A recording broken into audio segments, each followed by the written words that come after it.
welcome to another episode of Make Code Be With Us with KSP Rp-1. Apologies that it has taken so long to bring this episode out, but a few things have made it more complicated and frustrating. First of all, you will notice now I'm doing this in 4 times speed, the rocket launch, and yeah, this is post commentary because at some point, I don't know why, the settings on both of my recording softwares changed. So the one I use for video is usually also recording the in-game audio, while I use another software to record my voice. And for some reason this time, the video was not recording the in-game audio, and the other one was recording the in-game audio and not my voice. So all my babbling through that recording gone. Let's try post commentary for a while. I did have to rewatch my previous episodes so to remember what happened, because I kind of took a break from KSP. By the way, this episode is going to be a bunch of attempts to hit the moon with the same the monocle Rp-1 probe in the GLaDOS 2 rocket. One of the things that I changed was mostly tinkering with my algorithm to calculate when to do the transfer burn. And I think the problem is, or was with the previous launch, that it doesn't take into account the impulse given by the decoupler, even though I have it on like the minimum settings for impulse, which I thought meant no impulse at all. It seems to still impart a little bit of delta V. So now what I do is whenever I give it I have to input the stage delta V, I input a couple of meters per second more, so that then it will compensate for that. And then if I overcompensate, then I have the RCS to make the corrections anyways. So anyway, here it's the first attempt. And a failure. Now, if you've been following the series, you might remember that I was not having the test light was not functioning properly. Well, it turns out that I think I may have a double personality, and the other personality just changes settings on my stuff, because apparently there is a setting to turn off test light, which I didn't even know about, because otherwise I would have disabled it on my sandbox script ages ago, because that's basically what I use to test test code. And failures are useless when testing code. So anyway, I just burned the engine there to get more data, the Agent 27. And here we go with the second attempt. Unfortunately, this is a night launch, but again, I will do 4 times speed here.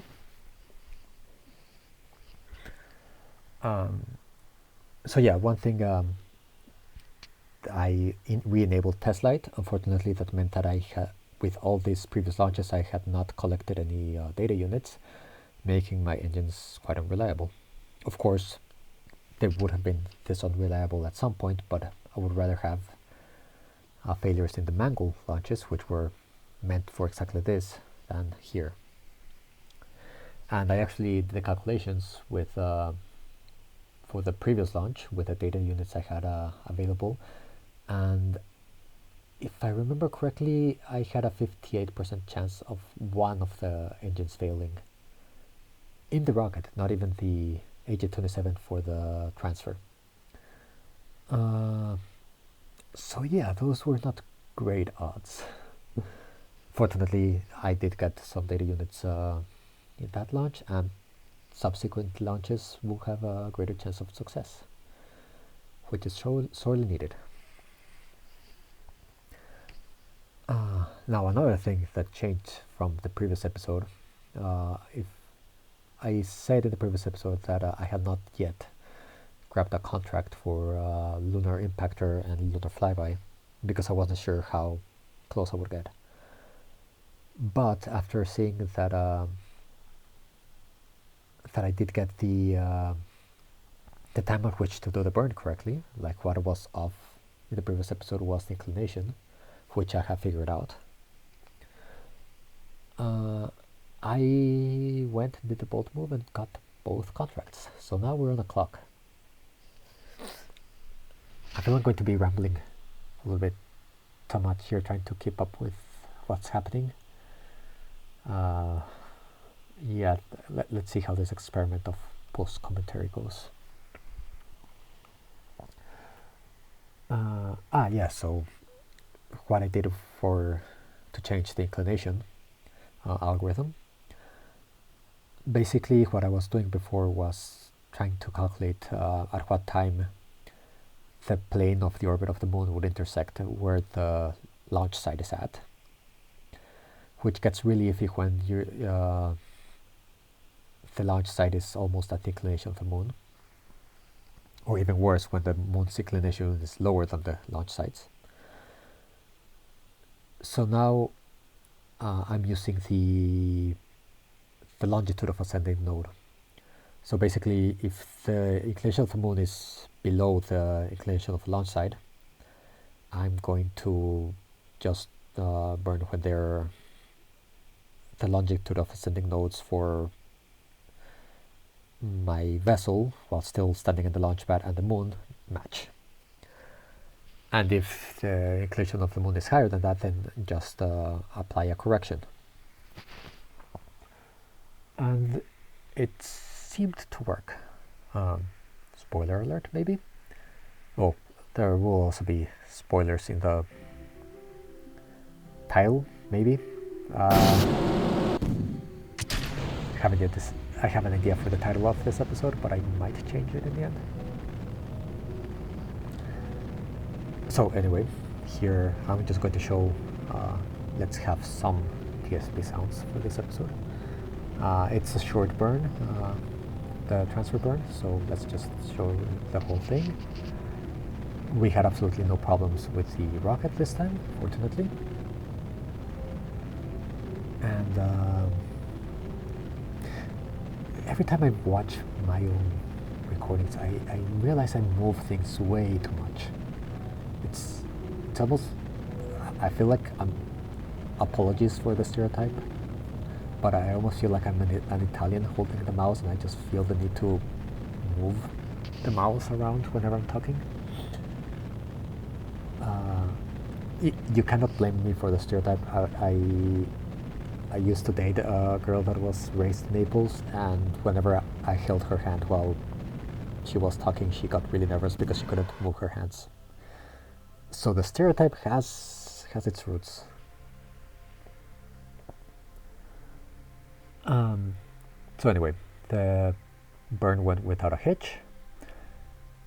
I was aiming almost straight at the sun, but the solar panels still got enough juice to keep this going, fortunately.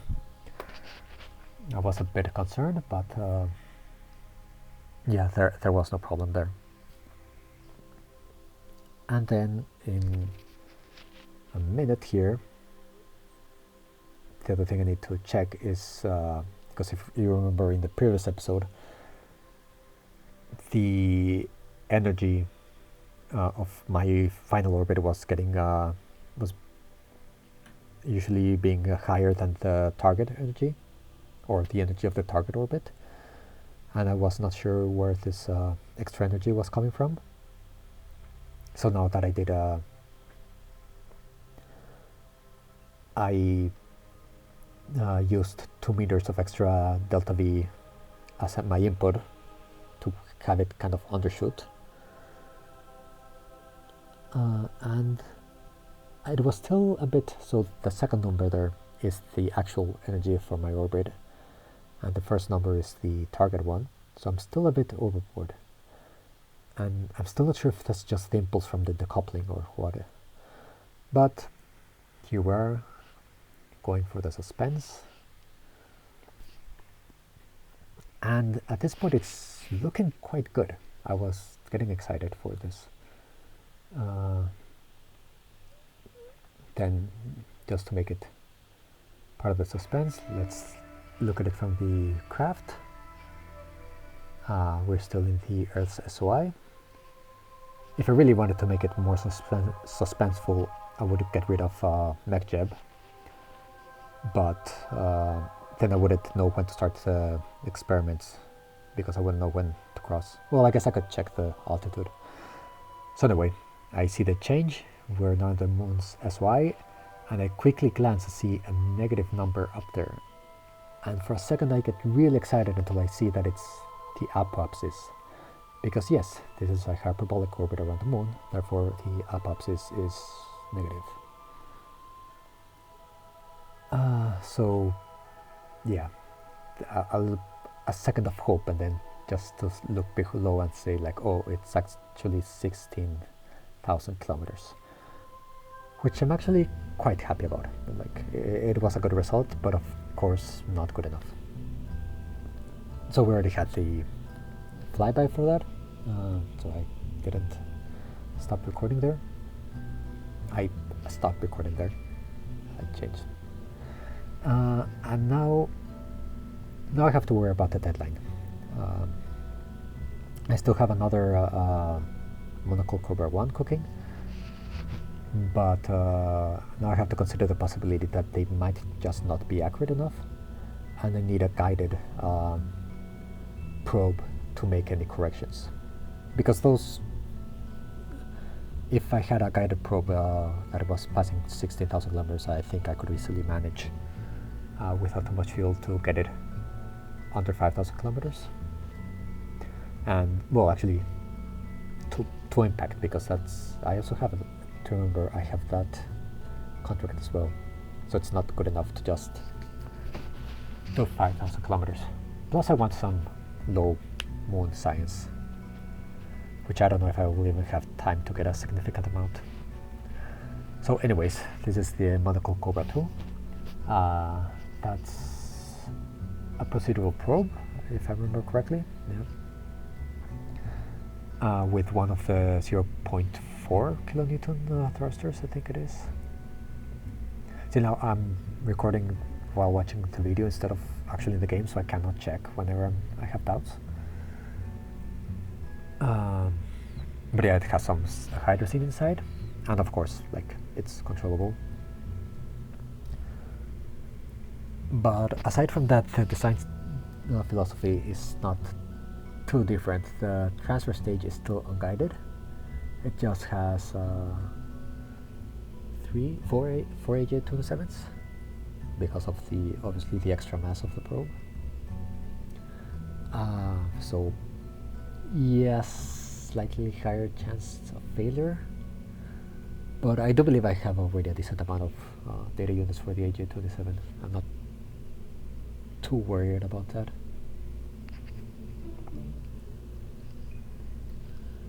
So yeah, he was explaining all the, I don't even remember all I had to explain about this rocket, honestly. Then for the upper stage for the rocket, I'm actually using the RD-015, is it? Resolution here is not the best. But so this is the upper stage for the R7 versions that launched I think they launched Vostok and also some of the Luna probes, so fitting as well. It does have a very low thrust weight ratio.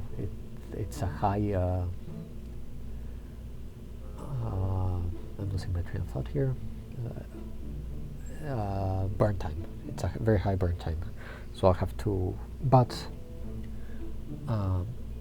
if you remember, I've been coasting to apogee in all my previous launches, so now something I'll be able to do now is stay true to the R7 family style and do hot staging. So that's why you see there I only have 3 fairings for what should be 6. That's to have the holes needed for the hot staging to allow the gases to escape.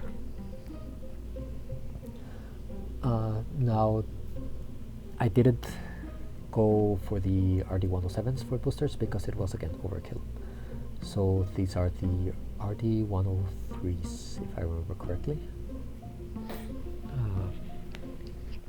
I don't remember which version of the RD100 engine I used, but it was probably that. It's the most reliable version.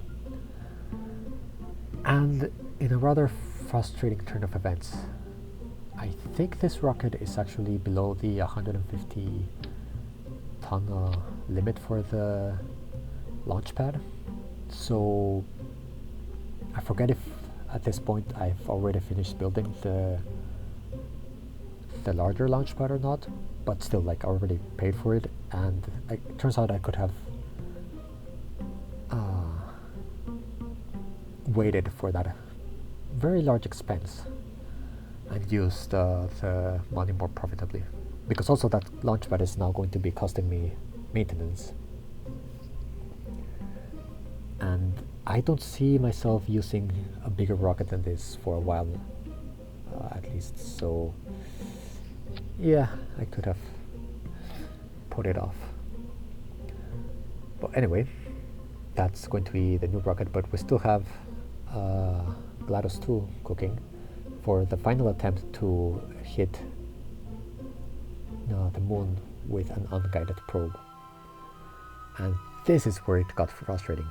I tried to launch this 7 times and it always crashed at launch, to the point that it was a sort of disagreement between KSP, my computer, and the recording software. So I ended up just getting really frustrated and not recording the launch. And finally it worked. So at this point here, I'm really frustrated with the whole thing. But okay, I have a rocket in orbit. Everything went smoothly. I don't think I had any performance loss or anything. So it's time to test this final chance. And well, again, no countdown, so at this point I don't know exactly when it's going to fire, but I'm anxiously waiting for that to happen. There goes the ledge, and I get a failure. Man, was I frustrated with this. So this is why I ended up just taking a break from KSP. I also don't know why this... yeah, this is the 1/4. So at least it proves that the RCS code works whenever my final orbital energy is below the target. But of course that's not going to get us to the moon. So yeah, that's why it took so long to get this episode out. But I'll be trying again, and hopefully I won't be getting so many crashes. If not, I might consider just ditching this series. Hopefully that won't happen though. So thank you everyone so much for watching. Hopefully there will be a new episode soon, and I'll see you there.